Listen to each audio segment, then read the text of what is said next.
Hello, my fellow sleepers. Before we begin tonight's journey into the past, I'd like to invite you to make yourself as comfortable as you can. Dim the lights. Maybe light a candle if you enjoy that kind of glow. Put on something soft and slow in the background. Let the outside world fade away. Where are you listening from tonight? Are you tucked into bed in a quiet apartment in Berlin? Or do you hear the crickets outside your window in some sleepy corner of Texas? Maybe you're in a little room on a train rolling through the night, just looking for a soft voice to fall asleep to. Whatever time it is for you, and wherever you are, I'm glad you're here. Tonight, I want to take you back, far, far back to the edge of the desert where the Nile runs wide and steady and the air smells faintly of mud, reeds, and stone dust. We'll step into the worn sandals of a pyramid builder, not a slave, not a king, just a man with tired hands, calloused feet, and a deep belief that the work he's doing matters, even if no one remembers his name. I've worked the Great Pyramid for nearly half my life.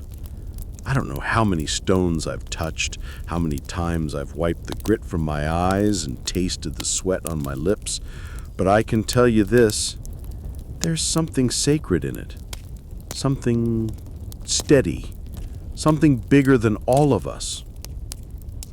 The day begins before the sun rises. The Nile is still cool then, the surface rippling soft like woven cloth. I always wake to the sound of birds in the reeds and the gentle shuffling of other men moving about in the half-dark. We don't speak much in the morning. There's no need. The work will do all the talking. I wash my face in the river. The water is cold. It always is. A jolt that pulls the sleep from my bones. We wrap our linen kilts, grab our tools, and eat a small bowl of onions, lentils, and soft bread if there's any left. Then, the march begins. I walk barefoot most days. Sandals wear out quickly in the grit, and I'd rather feel the earth under me anyway. The path is worn from thousands of feet, stretching from the banks all the way to the worksite like a scar across the sand. The sun rises behind us as we walk, a deep orange at first, then gold. I've seen it 1,000 times, but it still feels like the first morning, every time. Light catching on the edges of the dunes, the shadow of the pyramid growing longer and sharper with each step. It always surprises people how loud the site is. You imagine silence out here, but once we reach the plateau, the noise builds quickly. Hammers striking stone, the grind of copper tools, the voices of foremen calling out instructions, the groan of sleds dragging blocks across wooden beams. A rhythm, a music of its own kind.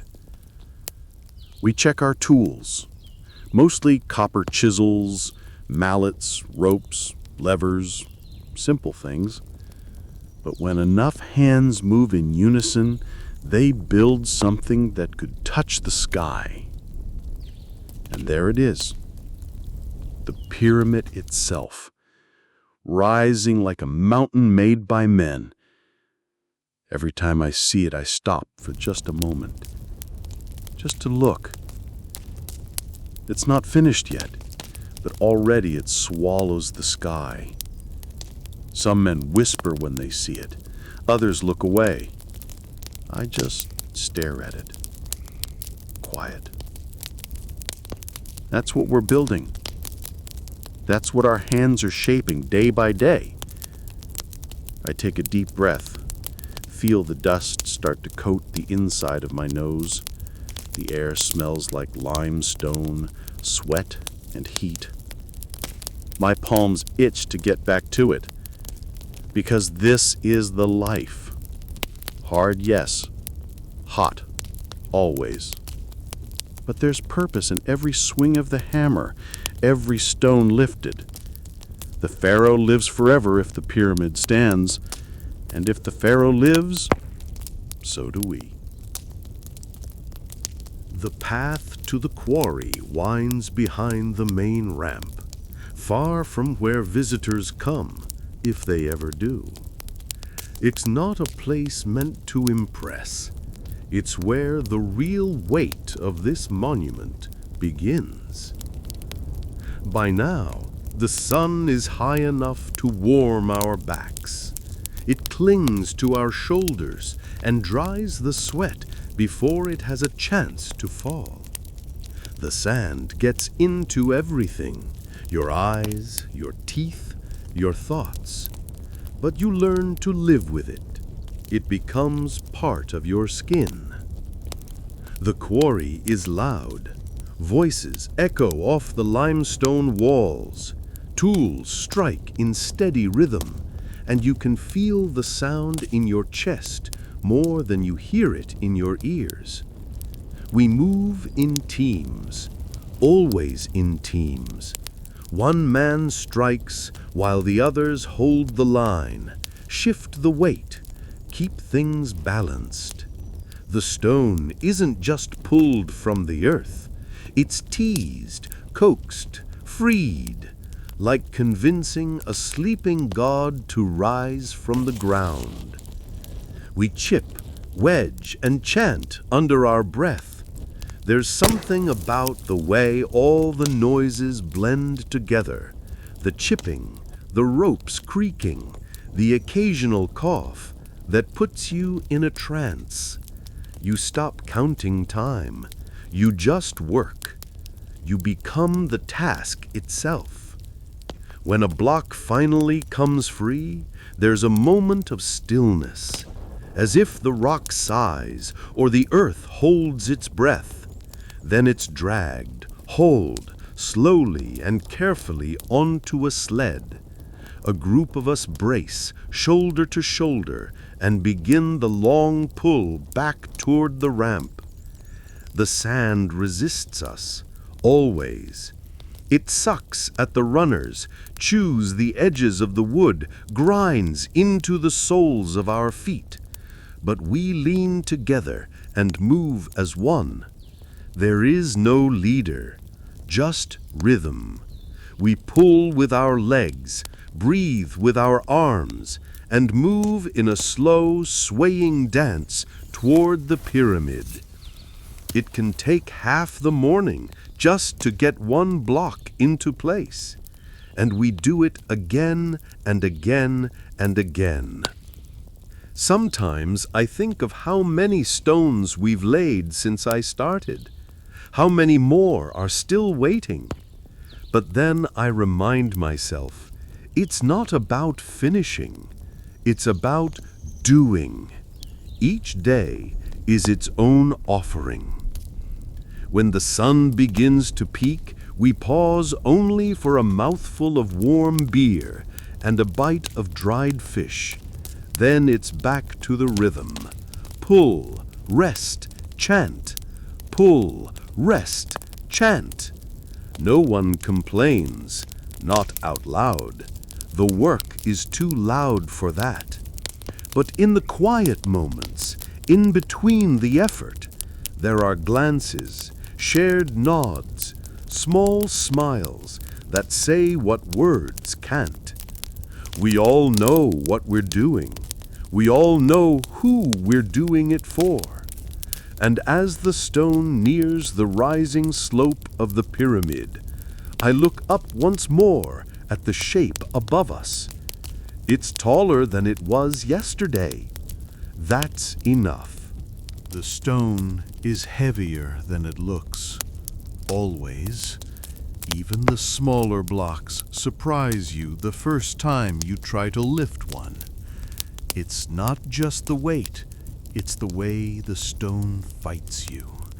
The way it settles into the sand like it doesn't want to be moved, like it knows it belongs to the earth. We work in lines. One group pulls the sled forward. Another pours water onto the sand to keep it slick. A third watches the ropes, making sure nothing snaps. You don't think about the pyramid when you're pulling. You think about your grip, your footing, your breath. If you think too far ahead, you lose the rhythm, you lose the stone. My hands are thick with calluses. The copper of my chisel is dull at the tip from yesterday's work. We sharpen tools on rough stone, and the sound, metal scraping rock, becomes something you hear even in your sleep. It never leaves. Every so often, someone shouts, not in anger, just to be heard over the wind and the groaning of the ropes. The foreman gives short commands. We obey without thinking. It's easier that way. No questions, just the next stone, the next heave. Sweat runs down my back. The linen at my waist is soaked before the sun reaches its highest point. My shoulders burn. My arms go numb, then sting, then go numb again. I no longer notice. The pyramid looms above us, shadowing the worksite in the afternoon. It blocks the sun for a few blessed moments, then lets the heat return as it passes overhead. You get used to working in pain. You make peace with it. We sing sometimes, not loudly, not for show, just a low chant to keep our pace, to remind our bodies what comes next. The same verse over and over. The same tune my father sang when he worked these stones. The same tune I'll hum until I'm too old to lift another rope. At the end of the hall, we set the stone on its waiting bed of sand and chips. A team moves in with levers, adjusting the angle, nudging it into place. You'd think it would crack, but these stones are patient. They know their role. When it lands just right, flat, snug, perfect, we all pause for a breath. No cheers, no applause, just a moment of stillness. Then someone shouts, and we go back for the next one. The copper doesn't last long. It bends, blunts, snaps. We sharpen it again and again. Each tool has a short life, but in the right hands, it leaves a mark that will last forever. My chisel has worn down twice this week. The hammer's grip is polished smooth from years of use. It fits my hand like it was made for me. I've carved hundreds of blocks with it, maybe more. We use dolerite balls to pound the rough stone, shaping it before the finer work begins. It's slow, heavy work. The shock travels up the arms. You feel it in your shoulders, in your spine. After a full morning, your bones ache from the inside out. Ropes are our lifeline, thick, twisted flax. We soak them sometimes to keep them from fraying. They groan when pulled tight, like an old man sighing. We trust them with our lives. Levers are just wooden poles, but they move mountains. You learn where to place them, how to angle your weight, how to feel the stone shift before it settles. It's not strength that makes a good builder, it's feel, knowing when to push and when to stop. We have sleds, rollers, ramps, nothing fancy, no secrets, just smart hands, many hands, moving in time. The foreman walks the rows, watching. He can spot a weak rope, a misaligned block, a chisel held wrong. He doesn't speak much, but when he does, you listen. His words carry weight, like stone. I carry my tools in a leather sling over my shoulder. Every evening I clean them with cloth and sand. Every morning I say a quiet word before I pick them up. A kind of prayer, I suppose, not to the gods, to the work itself. Because the work is what matters, not the name, not the pay, just the block, the chisel, the line in the dust where one stone ends and the next begins. That's the truth of it, and it's enough. When we arrive at the foot of the pyramid, the noise is already rising. You can hear it from far off. Hammers striking, sleds dragging, voices calling in every direction. It never truly goes quiet. Even at night, the stones remember the noise. The ramps snake up the side, wide enough for 2 sleds at once. Dust billows with every step. Workers pass by, hauling buckets, adjusting pulleys, hauling ropes. Everyone knows their part. There's no time for confusion. One mistake can mean a crushed foot or a toppled block. I walk along the base, past the rows of finished stones.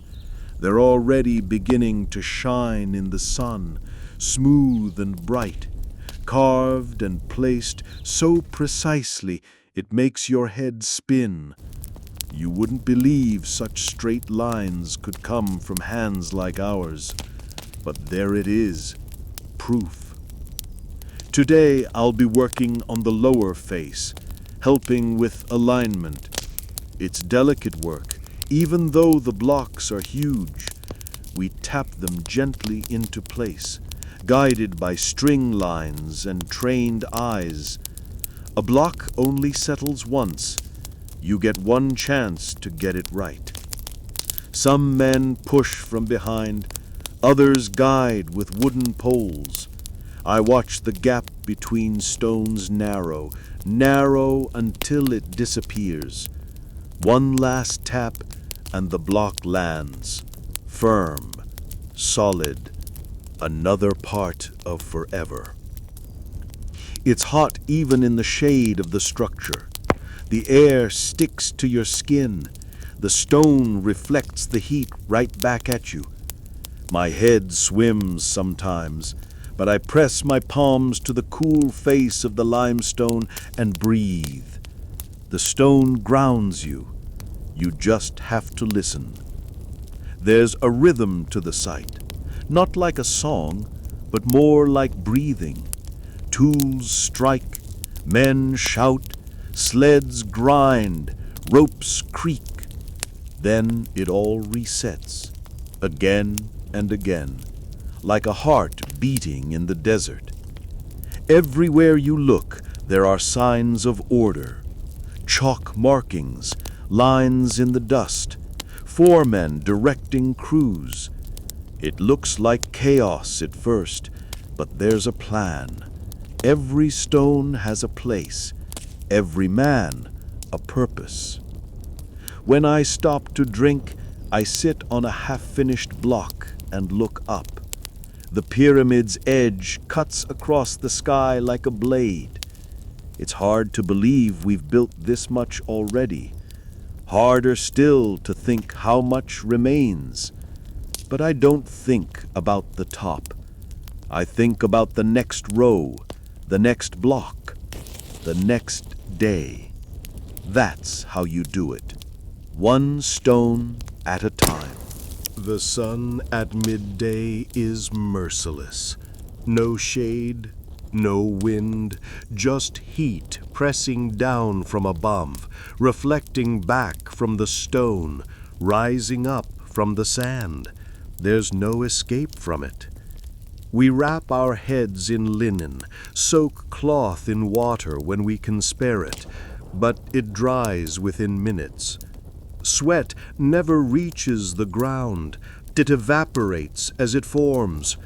Your skin feels tight. Your mouth tastes of dust and copper. The men around me slow their movements, but no one stops. We conserve energy. Fewer words, shorter steps. Keep the breath steady. Save the strength for the haul. The copper tools burn if left in the sun too long. I tuck mine beneath a cloth. My fingertips are calloused, but I've still learned the sting of hot metal. The stones are warmer now too. Not enough to burn, but enough to make your hands flinch. You grip anyway. The work doesn't wait. We drink when we can, small mouthfuls, never too much. The beer is thick and sour, but it helps. So does the water, though it's always warm, sometimes gritty. You don't complain. You just swallow and keep moving. The foreman calls for a block to be realigned. We gather around it, heaving together, arms and backs straining. Sand shifts underfoot. Someone stumbles. Another steps in. No one gets left behind. There's no shade except what the pyramid offers, and that shifts by the hour. Sometimes we work in shadow for a short time. It feels like a blessing, but it never lasts.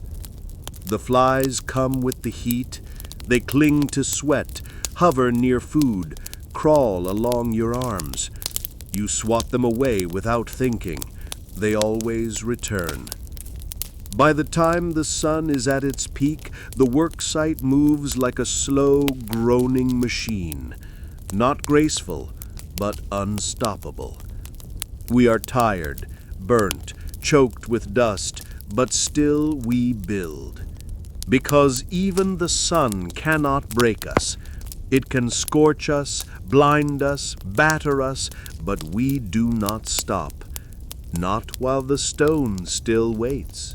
When the sun reaches its highest point, the work slows to a crawl. That's when we gather in the shade, if we're lucky enough to find any. A wall of stone, a canvas tent, even the shadow of a half-built ramp. Anything will do. I sit with my back against a block, the limestone still warm but cooler than the air. My legs stretch out in front of me, stiff and coated in fine dust. My tunic clings to my skin. My chest rises and falls like I've just outrun a lion. But it's not fear, it's labor. Honest labor. A worker passes me a bit of dried fish and bread. I nod my thanks. We eat in silence, chewing slowly. The food isn't much, but it keeps the body going. Some days we get lentils or figs if they're in season. A small clay cup of beer makes its way around. Thick, sour, but it fills the belly and calms the thirst. There's a kind of stillness in these breaks. Not silence exactly, but the quiet that comes when everyone breathes together. The heat buzzes in the air like bees. Flies gather. Someone hums a low tune, almost too soft to hear. A rhythm of home, maybe. Something remembered from childhood. No one speaks of the Pharaoh. Not now. Not during the break. He lives up in the sky, far from this dust, this aching. This moment is ours.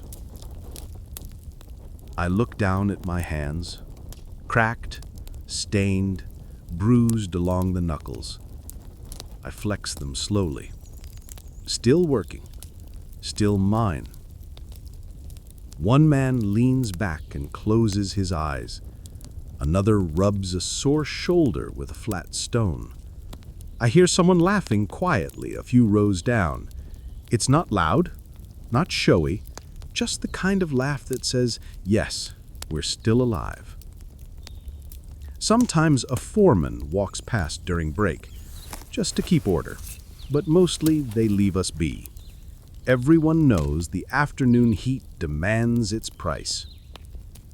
I close my eyes for a moment. I don't sleep, but I drift. I let the sounds of the site melt together.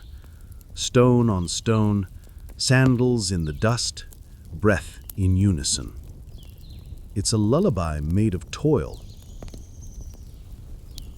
And then someone stands, slowly, quietly. The signal is not shouted. It moves like a ripple through the group. Time to begin again. We rise without complaint, not because we aren't tired, but because this is what we do. We build. By the time the sun begins to sink, the world turns golden. Shadows stretch long across the plateau. The pyramid itself glows, as if lit from within. The day's final stones are set. Hammers fall for the last time. We begin the walk back home. It's quiet, mostly. Not solemn, just spent. The voices that carried instructions all day now rest. The men shuffle side by side, some with tools slung across their shoulders, others with arms hanging loose at their sides. The wind cools slightly, brushing over sunburned skin. It carries with it the scent of the river, distant and comforting. Wet reeds, clay, and smoke from cooking fires. Home smells. We pass the rows of storage huts, the empty sleds lined up like resting animals, and the ramps that wait for us tomorrow. The work never ends, but for now, it sleeps. Some men speak softly of small things, the taste of last night's dinner, a dream they half remember, a blister that finally broke. No one speaks of the pyramid. That part of the day is over. When I reach the edge of the Nile, I kneel and wash my face. The water is still warm from the sun, but soothing. It runs down my arms and carries the dust away. My feet follow. I soak them until the ache fades just a little. Children run near the huts. A woman calls out, her voice sharp but not unkind. Someone is singing in a nearby home, the words carried gently on the wind. It's a song about the stars, or love, or maybe both. I sit for a while on the riverbank, watching the last light slip behind the trees. The sky turns soft, pink, orange, then dark blue. The first stars appear, quiet, distant, patient, like the work we do. I lay down on my mat. My body sinks into the earth as if it belongs there. And maybe it does. The sounds of the day are gone now, replaced by crickets and the soft lapping of water. I don't dream much anymore, but when I do, It's always the same. The weight of stone, the shape of the ramp, the call of a foreman just before sunrise. It's a good dream because it's real. Sometimes, in the deep hours of the night, before the first bird calls from the reeds, I wake and lie still. The stars above are the same ones my grandfather saw, and his grandfather before him. We are all part of a long line, a chain of men who shaped stone with their hands, who gave their strength to something greater than themselves. When I was young, I thought of the pyramid as just a job, a way to feed my family, a duty to the gods. But now, after all these years, I understand more. It is not just about building up, it's about reaching back, holding on to something that began long before I was born. The old ones speak to me sometimes, though not with words. It's more like a feeling in the chest when a stone settles perfectly into place, or when the sun rises over the ramp and casts that first light across the face of the pyramid. That's when I feel them the most, the ones who came before, the ones who worked as I do now. They don't need names to be remembered. Their touch is in the stone, their breath is in the dust. And when I press my palm to a freshly set block, I swear I can feel it, a faint hum, like the earth itself is nodding in approval. We have no carvings to honor us, no golden amulets, but the work is the reward. That's what the elders always said. The work is the offering. In the mornings when I walk the path from the river, I sometimes whisper to them, just a word or two. I ask for patience, for strength, for one more good day. And maybe they answer. Maybe it's just the wind. Either way, I keep walking.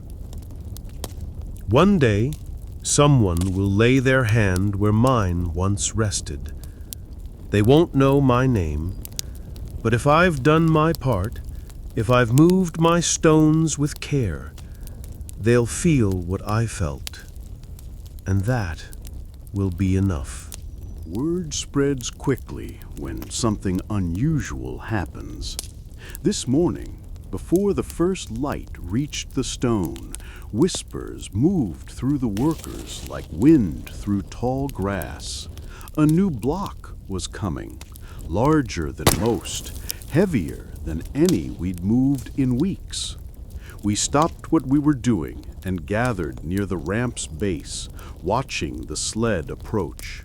It creaked under the weight, the thick ropes stretched tight as harp strings. Dozens of men pulled in unison, muscles straining, sandals sliding in the sand. Foremen walked alongside, shouting instructions, watching every step. When the block finally came into view, even I was quiet for a moment. It was massive, not just in weight, but in presence, perfectly shaped, edges sharp as blades, its surface so smooth it almost shone. No one spoke, but we all knew this stone would sit near the outer layer where it would be seen. It would not be hidden deep inside. It would carry the sun on its back for centuries. The foreman called for the strongest among us to help move it into place. I stepped forward, my arms already tired from the morning's labor, but I felt something stir in me, a kind of duty. We soaked the sand ahead, poured oil along the runners, positioned rollers. Every move had to be perfect. No rush, no mistakes. If the block shifted wrong, it could crush legs, crack others beside it, halt the whole day's work. We pushed with our shoulders pressed against the wood, our backs straining, teeth clenched. The ropes groaned like old trees in the wind. The block inched forward, slowly, deliberately. No cheering, just breath. One long, focused breath stretched over an hour. And when it finally landed in its bed, perfectly flush, the foreman said nothing.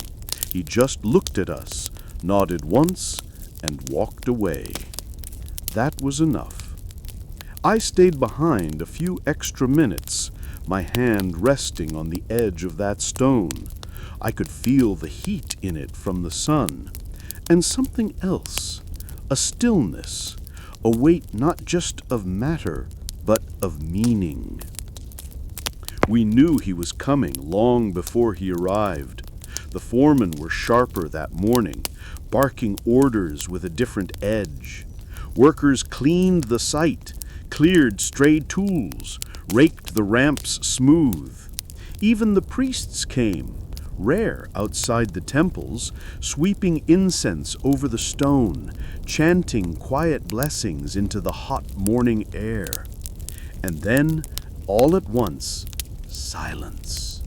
The procession appeared like a dream, white linen fluttering, gold glinting in the sun.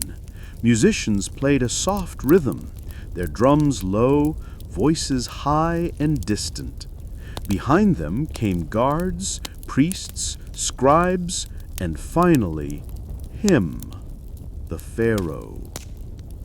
This stone would be seen by thousands, touched by time itself, and my hands helped place it. That's the kind of day you don't forget, even when all the others blur together. We dropped to one knee, heads bowed low. The dust clung to my face, warm and dry. I didn't dare lift my eyes.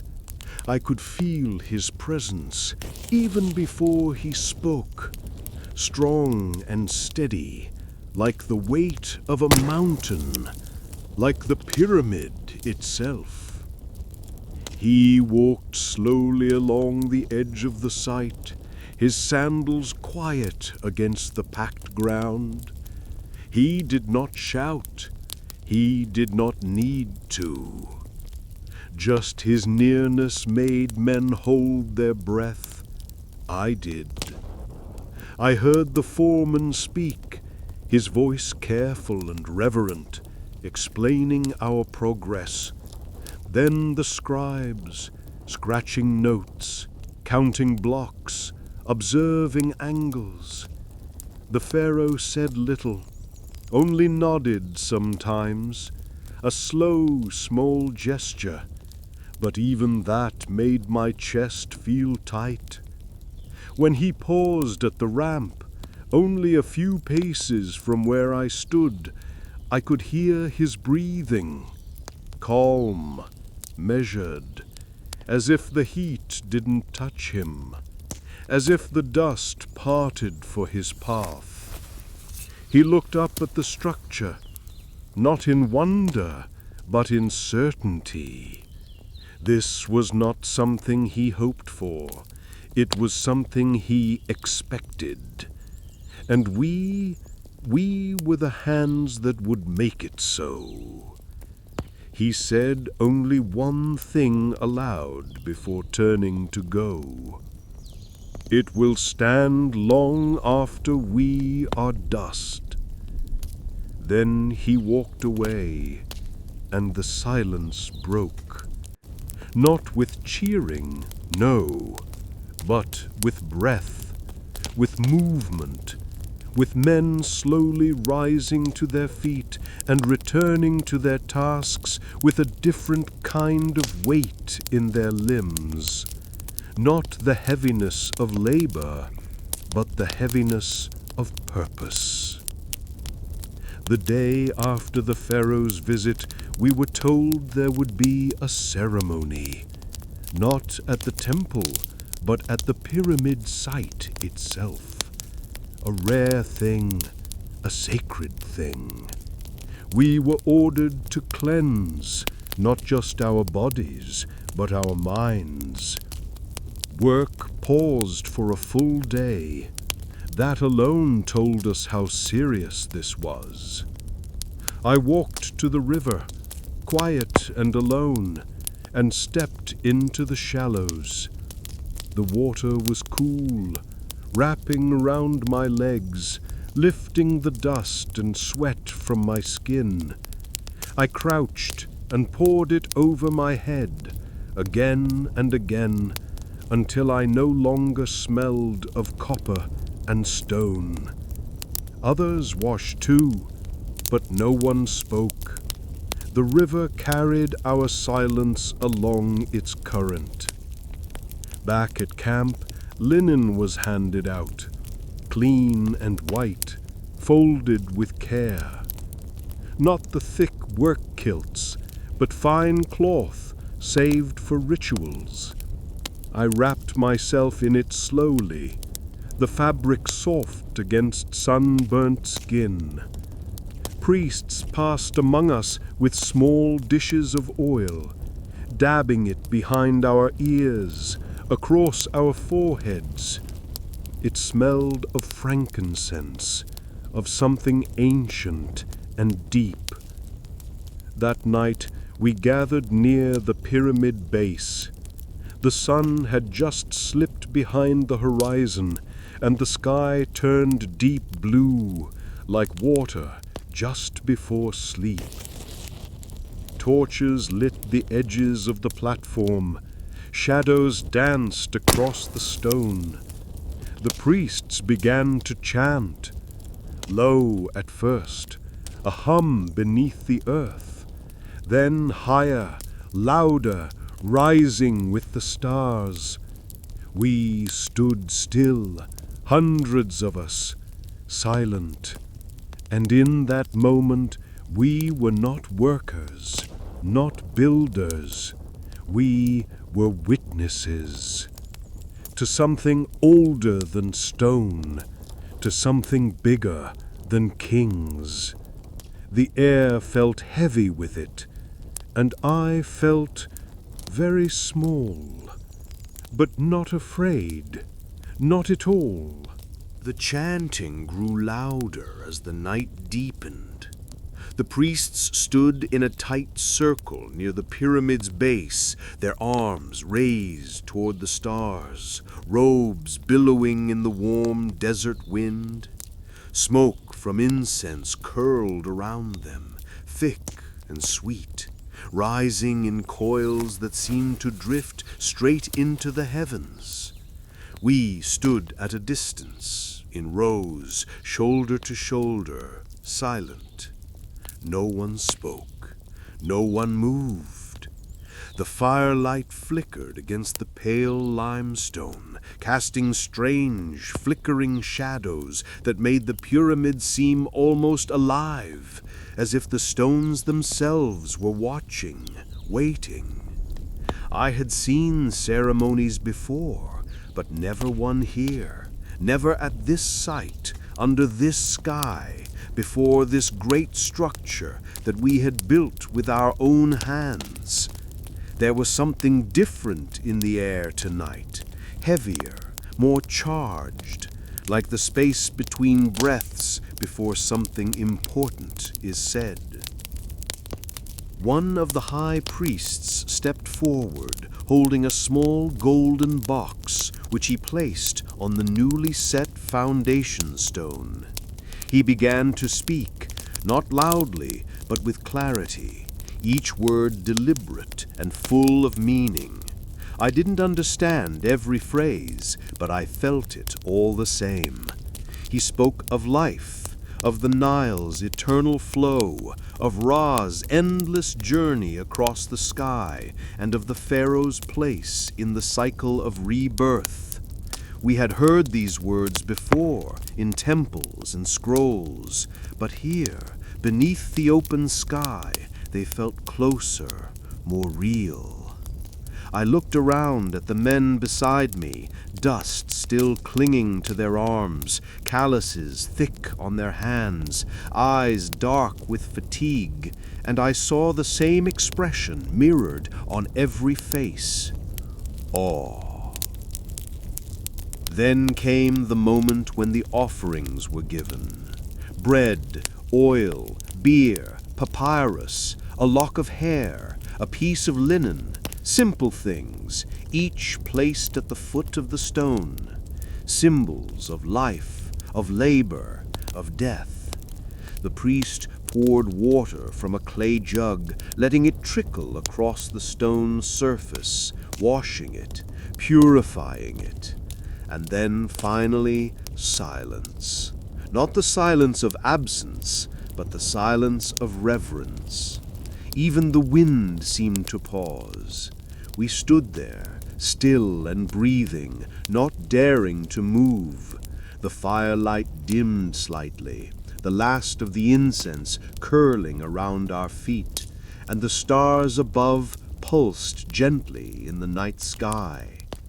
I do not know how long we stood there. Time slipped away. But when the ceremony ended and we were dismissed, I walked away slowly, my legs stiff, my chest tight with something I couldn't quite name. I didn't speak. No one did. We returned to our quarters in silence, each man carrying something different inside him. Not a memory, not exactly. More like a mark, something stamped beneath the skin. I lay down on my mat that night and stared up at the rafters above my head, still seeing the firelight behind my eyes. The chanting echoed softly in my ears long after the real sound had faded. And when I finally drifted to sleep, it was not with the weariness of a laborer, but with the quiet soul of someone who had stood at the edge of something sacred. The next morning, the site was quiet, not because the work had stopped, but because something had shifted inside all of us. We moved through our routines with the same purpose, the same rhythm, but there was a softness to it, a kind of peace. The shouting was less sharp, the movements more careful. Even the stone seemed to settle more easily, as if it too had felt the touch of last night's ritual. I spent that day helping guide blocks along the western ramp. My hands were steady, my thoughts far away. Each movement of the rope, each tug of the sled, felt like part of a much larger pattern. I didn't speak much. None of us did. We didn't need to. At midday, while the others rested, I climbed a short distance up the pyramid's slope, just far enough to find a place to sit alone. From there, I could see everything. The Nile glittering in the distance, boats drifting slowly across its surface, the workers moving like ants below, and the half-built structure beneath me stretching toward the sky. The wind was light and dry, carrying the scent of sand and sweat and stone dust. I closed my eyes and listened, not just to the sounds around me, but to something deeper, the pulse beneath it all, the beat of hammers, the drag of ropes, the breath of men. It was like the land itself was breathing. I sat there for a long time, letting the silence fill me. True silence, the kind that only comes when you are far enough away from words, from plans, from worries. I wasn't thinking about what needed to be done next, or how many stones remained, or how sore my shoulders were.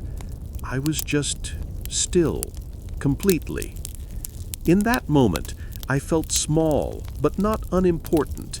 I felt like a thread in a great tapestry, not grand on my own, but essential in the weave. The pyramid wasn't just being built by us, it was being built through us. We were the tools, the hands, the breath of generations, shaping something that would last longer than memory. When I finally stood up and began to descend, I moved slowly. Not because I was tired, but because I didn't want to break the moment. I returned to the ramp, picked up my rope, and joined the others. No one asked where I'd been. They just made space for me in the line, and we pulled, together, in silence, in rhythm, as one. The next morning, the site was quiet, not because the work had stopped, but because something had shifted inside all of us. We moved through our routines with the same purpose, the same rhythm, but there was a softness to it, a kind of peace. The shouting was less sharp, the movements more careful. Even the stone seemed to settle more easily, as if it too had felt the touch of last night's ritual. I spent that day helping guide blocks along the western ramp. My hands were steady, my thoughts far away. Each movement of the rope, each tug of the sled felt like part of a much larger pattern. I didn't speak much. None of us did. We didn't need to.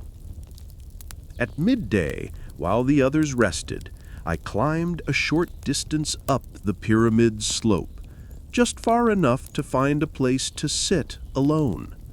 From there, I could see everything. The Nile glittering in the distance, boats drifting slowly across its surface, the workers moving like ants below, and the half-built structure beneath me stretching toward the sky. The wind was light and dry, carrying the scent of sand and sweat and stone dust. I closed my eyes and listened, not just to the sounds around me, but to something deeper, the pulse beneath it all, the beat of hammers, the drag of ropes, the breath of men. It was like the land itself was breathing. I sat there for a long time, letting the silence fill me. True silence, the kind that only comes when you are far enough away from words, from plans, from worries. I wasn't thinking about what needed to be done next, or how many stones remained, or how sore my shoulders were. I was just still, completely. In that moment, I felt small, but not unimportant. I felt like a thread in a great tapestry, not grand on my own, but essential in the weave. The pyramid wasn't just being built by us, it was being built through us. We were the tools, the hands, the breath of generations, shaping something that would last longer than memory. When I finally stood up and began to descend, I moved slowly, not because I was tired, but because I didn't want to break the moment. I returned to the ramp, picked up my rope, and joined the others. No one asked where I'd been. They just made space for me in the line, and we pulled, together, in silence, in rhythm, as one. That evening, I sat by the river with my feet in the water, the current moving slow and steady over the rocks and reeds. The sun had just dipped below the edge of the western dunes, leaving a band of deep orange behind. The air smelled of wet clay and distant firewood.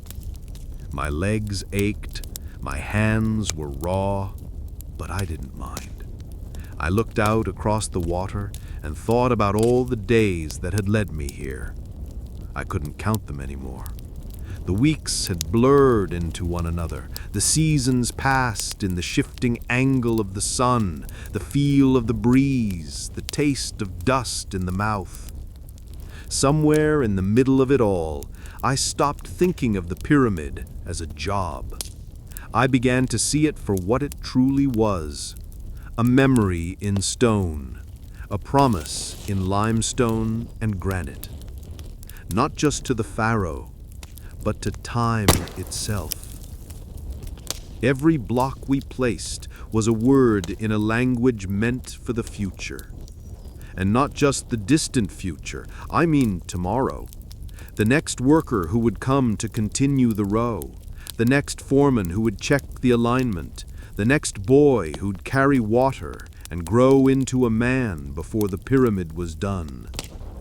We don't build it alone. We inherit the work and pass it on. I think of my father sometimes. He shaped stones along the temple walls in Memphis. I used to watch him smooth the corners until they were straight as sunbeams. He never spoke much about his work, but I remember the way he moved, quiet, focused, sure. I carry that now. His hands live in mine, just like mine will live in someone else's one day. We don't leave names behind, not carved into the stone anyway. But that's not what matters. The work remembers us. The shape of the stone, the way it fits, the line that stays straight even after the wind has blown 100 years. That's the memory that lasts. When I returned to camp, a few men were still eating. The fire was low, casting flickering shadows on the sand. Someone passed me a bit of lentil mash and bread. I nodded thanks and sat with them, quiet, content. No one said much. We didn't have to. As I chewed, I looked up at the stars above us. Same stars every night, and yet somehow they looked different, brighter, closer, like they were watching, like they knew. I finished eating and lay back on the mat, the warmth of the fire just brushing my toes. And I thought, if I had to do this all over again, if I had to lift every stone, drag every sled, hammer every chip, I would. Not because I must, but because it means something. And not everything in this world does. The next morning began like any other. The rising sun, the walk to the ramp, the taste of stale bread, the sound of copper striking stone. But about halfway through the day, something shifted. One of the workers lost his footing on the higher slope. He'd been helping guide a sled, pushing with his back to the block, when the rope jerked suddenly. I didn't see it happen, but I heard the sound, the sharp cry, the sudden scraping, and then the heavy thud of a body hitting the ramp. Everything stopped. We rushed to where he lay, his leg twisted beneath him, eyes wide with shock, but saying nothing. His chest rose and fell fast. Another worker knelt beside him and whispered something low. A few others brought water. The foreman didn't shout. He didn't need to. The injury said everything. They carried him down slowly, gently, the rest of us watching in silence. Dust still floated in the air around us, kicked up by the stone and the feet of the crew, hanging like smoke in the afternoon light. It clung to our arms, our faces, the insides of our noses. We coughed and rubbed our eyes, but no one complained. We all knew the risks. You can't move mountains without a few bruises, or worse. Afterward, we returned to work, quieter than before. The hammers struck a little softer. The chants came slower. The rhythm stumbled but didn't stop. In the shade, during the short rest, I looked at my hands again. They were cracked and sore, red across the knuckles, calloused on the palms. One fingernail was split down the middle. The dust was packed so tightly under it, I couldn't wash it out. I stared at the cracks in my skin and thought about the men who'd come before me, how they'd all carried the same scars, the same fatigue, the same fear, tucked somewhere deep beneath the rhythm of the day. When the sun dropped low and the stones turned golden, we hauled one last block into place. The wind picked up briefly, sweeping more dust across the ramp. It danced through the air, sparkling where the sunlight caught it, beautiful in its own way. And then we walked home, slower than usual, tired in a way that went deeper than the muscles. But still, we would return tomorrow, because the stones are waiting. That evening, after the sun had disappeared and the sky turned a soft, quiet blue, I stayed near the river a little longer than usual. My arms were heavy, my legs dull with ache, but it wasn't the kind of pain that made you stop. It was the kind that just reminded you you'd earned your rest. A few others sat nearby, some soaking their feet, some lying flat on their backs, their breath rising in soft clouds against the cooling air. The sky above was clear and wide, the stars beginning to appear one by one like pinpricks in dark linen. The foreman joined us. That didn't happen often. Usually he kept to himself, always watching, always listening, always planning the next step. But tonight, he sat down beside the river, not saying anything for a while. He didn't need to. His presence alone carried weight. After some time, he looked up at the pyramid in the distance, now nothing more than a silhouette against the fading light. "It won't be finished in our time," he said quietly, almost to himself. "Maybe not even in our son's time, but it will stand." No one answered him. We just listened. People think we build for the Pharaoh, and we do, but it's not just for him. It's for everyone who comes after. It's for the land, the gods, the memory of what we were. His voice wasn't proud, not exactly, just steady, as if these weren't his thoughts, but truths passed down from somewhere deep, spoken aloud by many mouths before him. He reached down, scooped up a handful of sand, and let it run through his fingers. All of us, every hand, every scar, every breath, it's part of that stone now. They'll never see our faces, but we'll be there. I looked down at my own hands again, the way the dirt had worked into every crease, how even water couldn't scrub it out anymore. I thought about that, being part of something larger, not for glory, not for gold, but because some things are worth doing, even if no one remembers your name. We didn't speak after that. We didn't need to. He stood and walked back toward the huts, his step slow, deliberate. The rest of us stayed a little while longer, watching the pyramid's dark shape, feeling something settle in our chests.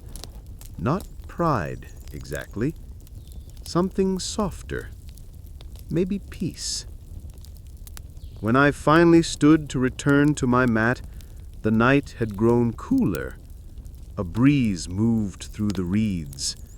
The stars above were bright and unblinking, and the stone we'd placed that day was one layer closer to the top. The rain came without warning.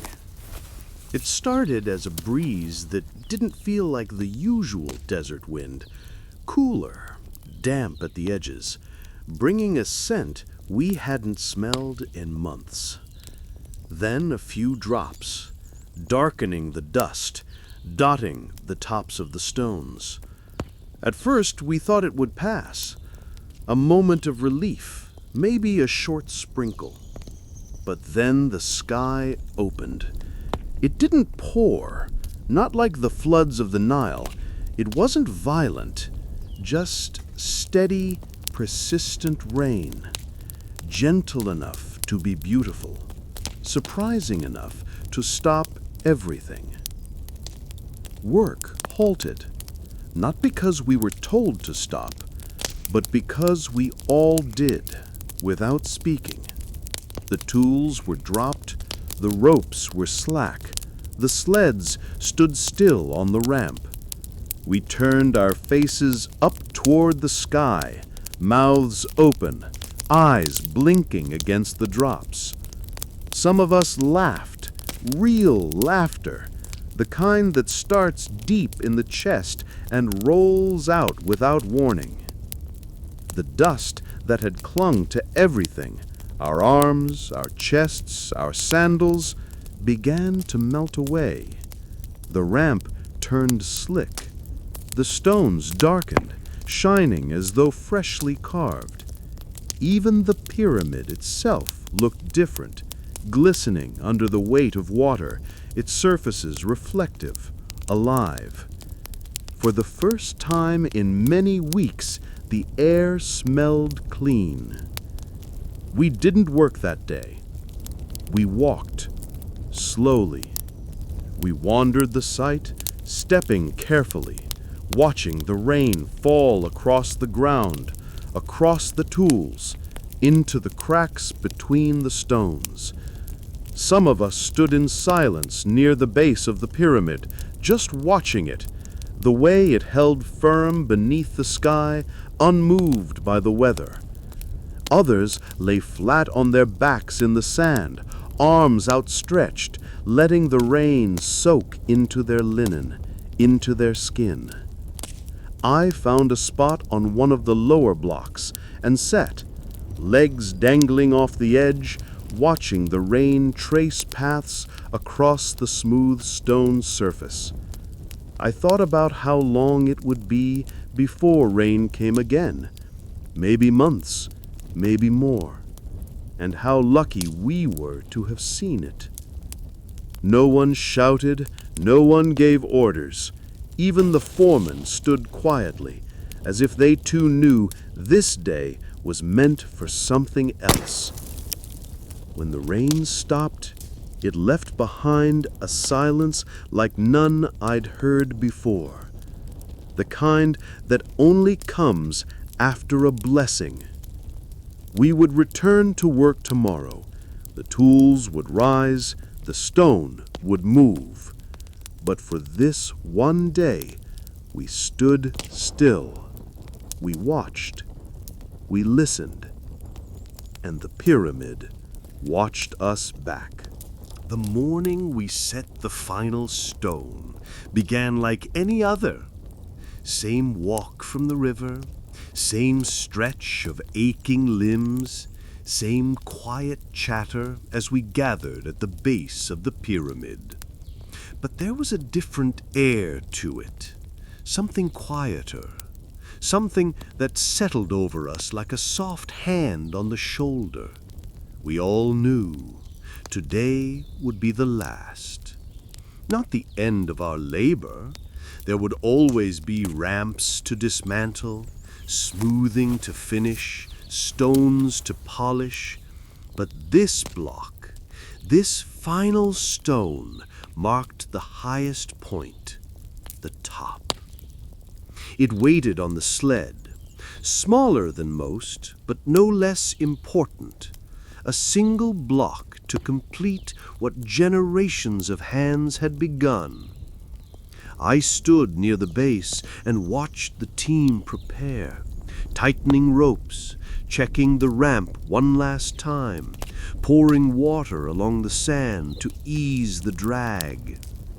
The sun had barely risen, casting long shadows across the plateau, the air still cool and soft. There was no speech, no drumbeat, just a nod from the foreman, and then the work began. Slowly, steadily, the team pulled. Voices rose in rhythm, not shouting, but chanting, a low, deep sound that had moved countless stones before this one. The final block climbed the spiral ramp, pulled not by strength alone, but by memory, by pride, by something close to reverence. I followed behind, step by step, feeling the slope rise beneath my feet, my breath growing heavier, the sun climbing with us. We passed rows of blocks I remembered placing months ago, years ago. I saw grooves where I'd left marks with my own chisel. I passed corners I had smoothed with tired hands, joints I had adjusted with rope and lever until they sat flush. And now we were here, at the top. The space had been waiting for this one stone, a gap in the geometry, perfectly measured, patiently carved, the final puzzle piece. The block was lowered gently, eased into place with all the care in the world. Fingers guided it, breath held.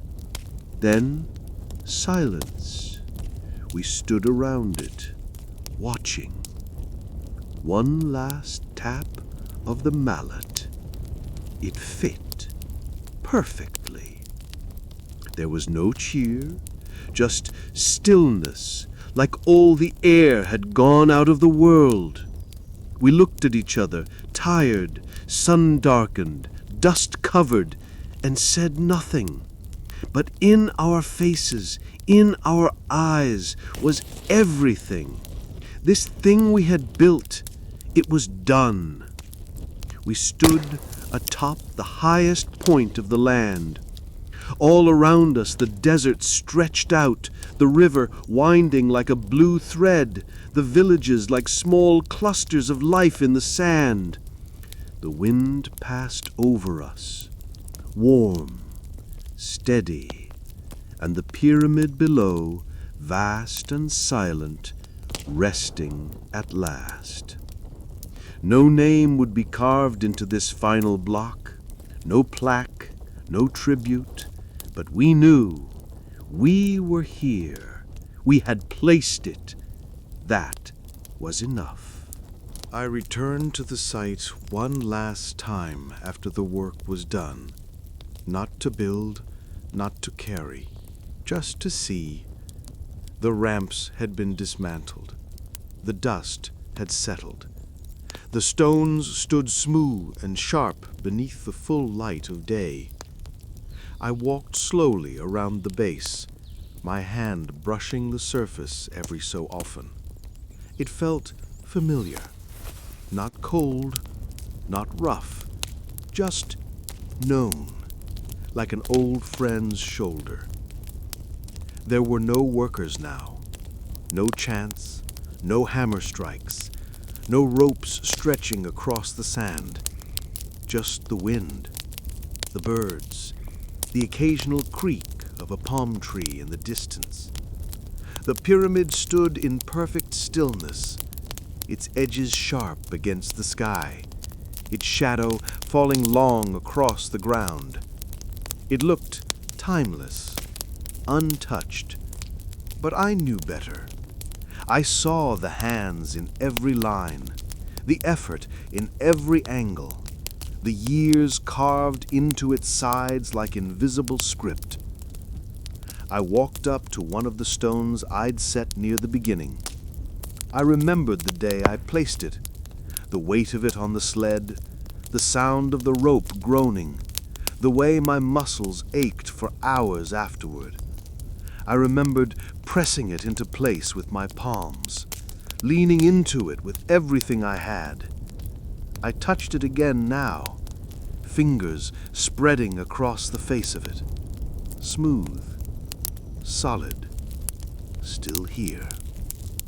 And I thought about what I'd leave behind. Not gold, not a name, but something real, something seen.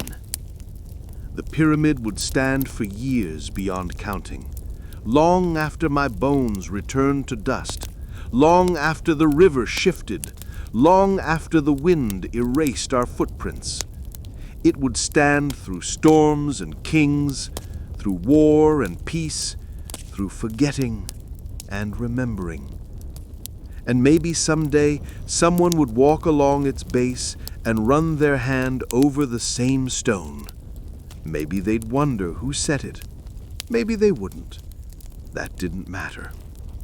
What mattered was that we built it. We gave our strength, our breath, our time. We carried the stone. We placed it with care. We believed.